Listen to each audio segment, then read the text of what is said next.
nu wax ci élection territoriale yi ñu jëm wala locales yi ba léegi nii xam gunu kañ la mais am na tam coow bu judduwaat si ville yi nga xam te ni seen statut ñu ngi mbëbët màbbal ko ngir indi beneen réforme si wàll woowu la mu jur coow bu rëy yow maire nga yaay maire Pikine Ouest ma fàttali ko nan nga jàngatee débat boobu ak nan moo si sa position.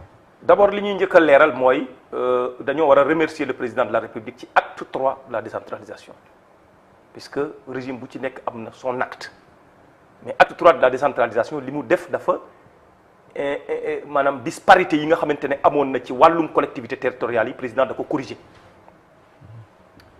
indil ñu des communes de plein exercice ak des communes compétitives et viables loolu nag ci phase 1 ci acte 3 bi ñu ko defee dafa laaj bilan boo xamante ne daf ko laaj ci exercice yi acte 3 bi lan moo ci jafe-jafe yi lan lañ ci war a corriger ci biir correction yooyu am na yoo xamante ne feeñ na ci puisque Sénégal nag dafa am ci direction boo xamante ne fa la jëm bu mun weesuwul liy xew ci àdduna bi soit dafay da ngay décider ne collectivité territoriale da ngeen di organiser en métropole wala nga organiser leen en district loolu moo am ci àdduna bi Sénégal nag ci fi nga xamante ne foofu la jëm yaa ngi koy dégg ñuy waxtaane les pôles territoires kon war ngaa comprendre direction bi acte 3 de la décentralisation jëm ci loolu dama lay fàttali 2013 bi ñuy def acte 3 de la décentralisation li nekkoon l'esprit du législateur maanaam législateur bi son esprit xam nga lan la woon créer des villes compétitives maanaam des communes des territoires compétitifs et viables xam nga loolu lan moo koy indi ci essence bi moo nekkoon regrouper yenn communes yi Mamadou tu te rappelles très bien bi ñuy waajal acte 3 de la décentralisation bi ñu waxee ne dañuy regrouper communes yi à Dakar y a le maire mon collègue maire Barthélémy Diaz moom laa njëkk a dégg 2013 mu def conférence de presse ne touche pas à ma commune c'était ça l'esprit de l'acte 3 de la décentralisation on voulait regrouper les communes comme par exemple je te donne un exemple à Pikine il y a 16 communes à Pikine 3 arrondissements l'esprit de l'acte 3 c'était de faire du département de Pikine 3 communes la commune de Dagoudane la commune de Thiaroye et la commune des Niayes la commune de Dagoudane qui allait regrouper 7 communes voilà c'était ça l'acte pour rendre ce territoire-là viable nga xam ne bu ñu xoolee ville bu mel ni Dakar ak 19 communes yi nga xam te ni ñoom ñoo ko seq yi tamit mun neen am une intercommunalité comme ni nga koy waxee. foofu laa jëm ak yow am na fi nu méngóowee donc foofu laa jëm ak yow dans ces conditions là aussi est-ce que. foofu du gën a laa jëm ak yow nu jël ville bi tamit mu sut leen ba nga xam te ni ñoom li ñu mënta def ñu boole seen doole au niveau de la ville ñu mën a doxal loolu. foofu laa doon jëm ak yow ci esprit acte 3 de la décentralisation.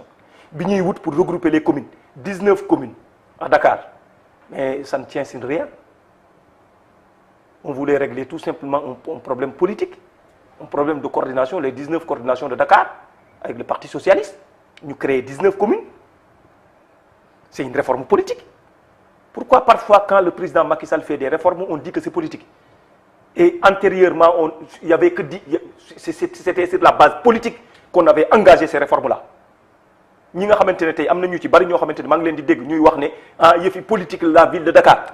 mais bi ñuy créer 16 communes yi bi ñuy créer 19 communes yi Dakar oui mais c'était politique non quand tu es installé politiquement pourquoi tu crois que politiquement mënuñu la faa jëlee il faut que ce débat-là arrête l'esprit de l'acte 3 de la décentralisation moo nekkoon regrouper les communes créer ay villes yu ay communes yu am doole mais communes yooyu nag dañuy am li ñuy tuddee intercommunalité communes yooyu ñoom ñooy créer ville mais c'est pas l'État qui devrait créer une ville déedéet moo tax ma ne la sur le principe bu ñu xoolee Dakar mu bindoo xam nga ne 19 communes yi amul ay gën di différence seen biir bu leen war a mën a tere ñu am ñu dundee comme ni ñuy dundee nii la ville de Dakar nekk fi tamit donc qu'est-ce qui gêne au fond ba tax ñu war fee dindi les grandes villes notamment celle de Dakar mais qu'est-ce qui gêne quand on veut régler aussi un problème À Pékin, il n'y a pas de conseil départemental.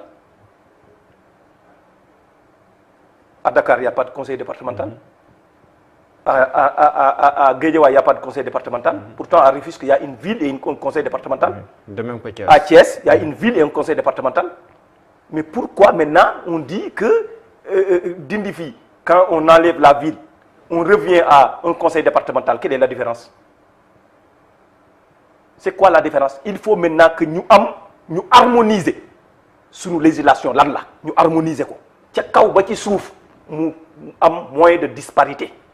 C'est ça la vérité. Pourquoi ça gêne quand on parle d'un conseil départemental, dans le département de Dakar, ou département de Pékin, ou département de Rufisque? Pourquoi ça gêne? C'est-à-dire de la ville, celui-là qui devrait être le candidat pour la ville de Pékin, la ville de Dakar, devrait pouvoir être un candidat aussi pour le conseil départemental, non? Donc ça ne vise pas une personne. Ça vise à harmoniser une réforme dans l'acte 3 de la décentralisation. Mais le problème, est-ce que du problème de communication? Parce que nous avons dit que nous avons indi benn bulldozer, Mabal, Dakar, d'autres amati. Donc, est-ce que au fond, tu faut de l'inquiétude le régime en place? D'où l'olu. Est-ce que n'est un problème de communication? Il y a un problème de communication.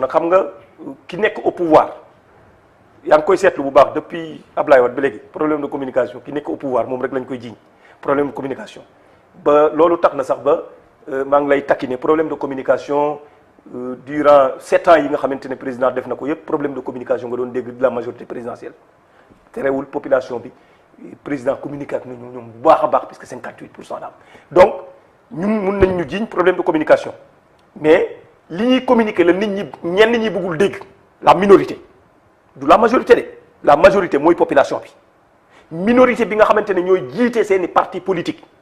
Ñom ñoñu bëggul dégg té ñom ñoñu gëna bari wax ci biir télé ak radio ñoñu moy ñi nga xamantene tay ñom ñoñuy wax né seen communication baaxul moy ñi nga xamantene dañoo bëgg gëmlo wa Ndakaaru né président de la République da bëgg supprimer ville de Pikine ville yi puisque tout simplement Ndakaaru la bëggatul mu am la bëgg raser manam li nekkoon ville ñu analyser ko conseil départemental mom moy remplacer la ville ñu analyser ko aussi sous l'angle politique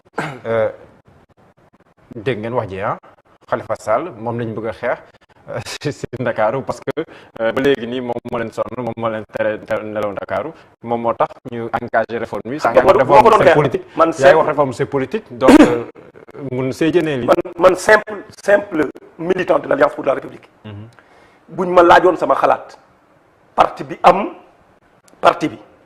am orientation exclusive ne dañoo war a xeex Khalifa Sall ñu laaj ma sama xalaat nan lañ koy xeexee du supprimer ville de Pikine ville de Dakar. nan lañ koy xeexee. yomb na Khalifa fu mu dëkk. muy milité Grand Yoff damay créer le département des Parcelles Assainies ma jël Grand Yoff boole ko ci département Parcelles génne ko complètement ci Dakar le département de Dakar continue ak ay communes yi nga xamante ne ñoo nekk Dakar bu ma créer le département des Parcelles Assainies ma jël Grand Yoff bi nga xamante ne foofu lay milité ma boole ko ci Parcelles kon moom maire de la ville des Parcelles Assainies day xëccooti dootul nekk Ndakaaru bu nekkee pour xeex rek laa wax bu nekkee pour xeex rek puisque noonu lañ defoon parti démocratique sénégalais bañ koy xeex ba ñuy def 19 communes Ndakaaru yi noonu lañ ko defoon ba ñuy xeex PDS ca jamono yooyu donc dafa am yoo xamante ne maanaam du nit ki ku ci nekk du ko xoolee rek yi fi politique on a énormément de moyens tey boo xamante ne mënoon nañ ko utiliser pour xeex une personne le président de la République du genre leader boobu le président de la République il a une vision qui s'articule autour du plan Sénégal émergent te ci biir collectivité territoriale yi ci biir plan Sénégal émergent boobu lañ bokk seen réforme dafa bokk bu ci nekk poñ par poñ ñu xool ko qu'est-ce qui est dérangeant tey conseil départemental am Rufisque amul ci Pikine man Pikine laa dëkk lan moo tax kon defuñu conseil départemental ci Pikine dañ ko cee war a def léegi lan moo tax Kaolack mënul réclamer ville lan moo tax Ziguinchor mënul réclamer ville lan moo tax Kédougou Kolda mënuñoo réclamer ville. y a que Dakar y a que Dakar booy xool histoire am Dakar moom ak sax Sénégal 87 ba léegi nii mi ngi am maire. donc Dakar mënoo ko tëxaleeg. mënoo ko tëxaleeg Saint-Louis moo njëkk a am ville. waaw d'accord déglu Saint-Louis moo njëkk a am ville mais dama bëggoon ne Dakar et pourtant amatul ville. mais dama la bëgg wax ne Dakar tamit histoire am mënoo ko méngale ak yeneen yi loolu laa bëgg a wax. Dakar d'accord naa ci sur le plan la capitale. dafa am sur le plan économique. voilà sur le plan historique. am na lu bare loo xamante ne Ndakaaru mën na koo am comme particularité. D'ailleurs, il y a des gens qui plaident pour que Dakar ait un statut spécial. Moi, je ne suis pas du tout contre. Li ma contre mooy à chaque fois que le régime mu ngi yëkkati une réforme ñu yaakaar ne dafay viser nit viser wul nit. kon viser wu Khalifa Sall. viser wul Khalifa Sall bu ñu bëggoon a viser Khalifa Sall rek man yaakaar naa ne man mii nee naa la man mii militant bu ñu ma laajoon xam naa nan lañ ko mën a viser ci génne ko complètement de la ville de Dakar mais loolu sama xalaat ci bopp la. d'accord léegi dégg nañ la kon maanaam gis nga réforme du viser une personne day viser de portée générale la loo xamante ne ñëpp ñoo koy bokk mun naa la jox exemple acte 3 de la décentralisation mais ngëneel rek la indi ci collectivité territoriale yu bari mais man mii di wax ak yow dans la commune de Pikine Ouest acte 3 de la décentralisation ay jafe-jafe la ma indil mais pourtant c'est parce que c'est de portée générale. yan jafe-jafe la indil yow. jafe-jafe mooy personnel bi nga xamante ne moom moo nekkoon ville de Pikine nekkoon ci ay infrastructures yoo xamante ne ville de Pikine moo ko doon gérer acte 3 bi ñëw transféré ma patrimoine boobu ak personnel boobu dafa ñëw gréver complètement ma masse salariale jën ba masse salariale bi nga xamante ne tey moom laa amoon bi ñu ma koy soog a transféré était le double des capacités financières que la commune a durant toute l'année. xam nga loolu jafe-jafe la. masse salariale ñaata la foofu. 27 millions de francs CFA tout compris. 27 millions de francs CFA. par mois tey c'est près de 25 millions de francs CFA comme salaire hors charge sociale. bu nekkee ne li ëpp seen gafaga dañ koy fay ay salaire lan ngeen di réaliser ay. très bien loolu mooy jafe-jafe yi nga xamante ne nag amoon naa ko au niveau de la commune de Pikine Ouest pourtant boo seetee acte 3 de la décentralisation li mu def ci ngëneel ci collectivités yi lu am solo la mais amoon na particularité man en général quand les collectivités territoriales prenaient maanaam ci exemple pour réforme yi nga xamante ne war na ñëw dans l'acte 3 sama commune lañ doon jël comme exemple puisque loolu dañ ko war a réformer mu am des réformes financières des réformes statut sur l'élu local et yooyu réforme yépp bokk na ci li nga xamante ne tey correction territoire yi les pôles yooyu yëpp ay réformes yu war a ñëw ci biir acte 3 de la décentralisation. Donc c'est pas seulement un problème de ville ou un problème de conseil départemental mais tey au niveau de la commune de Pikine Ouest je peux vous assurer que de 2014 où nous sommes installés ba 2016 pratiquement nous n'avons vécu que des difficultés.